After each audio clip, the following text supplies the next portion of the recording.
सोमालियाई लुटेरों ने बीते 14 दिसंबर को मालवाहक जहाज एमवी रुवेन का अपहरण कर लिया था। बीते शनिवार को भारतीय नौसेना के आईएनएस कोलकाता ने बचाव ऑपरेशन को सफलतापूर्वक अंजाम दिया। 40 घंटे के ऑपरेशन के बाद पकड़े गए समुद्री लुटेरों को लेकर भारतीय नौसेना अब मुंबई पहुंच गई।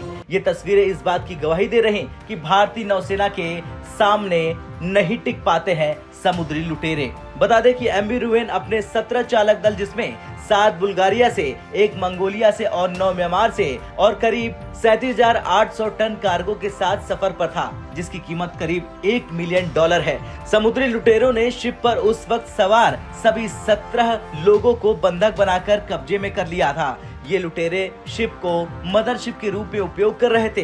इस घटना को लेकर भारतीय नौसेना से मदद मांगी गई थी। भारतीय नौसेना ने भारतीय तट के करीब 1400 नॉटिकल माइल यानी 26,000 किलोमीटर दूर अगवा हुए शिप को पहले लोकेट किया। इसके बाद INS Subhadra, hello RPA, P-8I समुद्री गश्ती विमान और मार्कोस प्रहार को C-17 विमान से पैरा ड्रॉप करवाकर ऑपरेशन को अंजाम दिया। इस ऑपरेशन की शुरुआत 15 मार्च को सुबह की गई थी। अगवा हुए शिप की निगरानी ड्रोन के सहारे की गई। लुटेरों को सरेंडर करने के लिए कहा गया, लेकिन इस बीच समुद्री लुटेरों ने ड्रोन पर फायरिंग कर दी। स्थिति को देखते हुए नौसेना ने तुरंत ऑपरेशन में मार्कोस कमांडो को शिप पर C-17 विमान से पैराशूट की मदद से एयर ड्रॉप किया। नौसेना के कमांडोज को देख सभी 35 लुटेरों ने सरेंडर कर दिया। इसके बाद नौसेना ने पूरे शिप की बारीकी से जांच की। इसमें नौसेना को कई हथियार, नशीली दवाएं और अन्य प्रतिबंधित चीजें मिली। करीब 40 घंटे तक चले इस ऑपरेशन में नौसेना ने एमवी रुवेन के सभी 17 चालक दल के सदस्यों को सफलतापूर्वक बचा लिया। साथ ही सभी 35 सोमालियाई समुद्री लुटेरों को सरेंडर करने के लिए मजबूर कर दिया। समुद्री डकैती रोधी अधिनियम 2022 के मुताबिक आगे की कार्रवाई के लिए समुद्री लुटेरों को आज मुंबई पुलिस के हवाले कर दिया, जो अब आईपीसी की धाराओं के तहत कार्रवाई करते हुए आरोपियों को कोर्ट में पेश कर डिपोर्ट करने की प्रक्रिया शुरू करेगी। बता दें कि भारतीय नौसेना साल 2008 में ऑपरेशन संकल्प के तहत अपने जहाजों को अरब सागर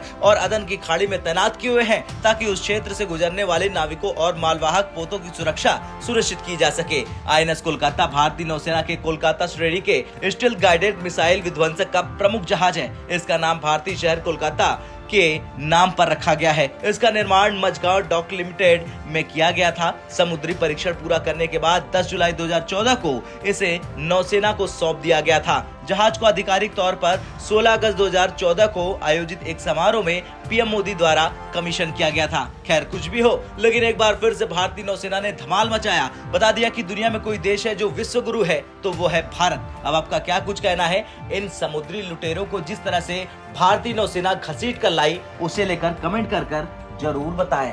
ब्यूरो रिपोर्ट, भारत तक।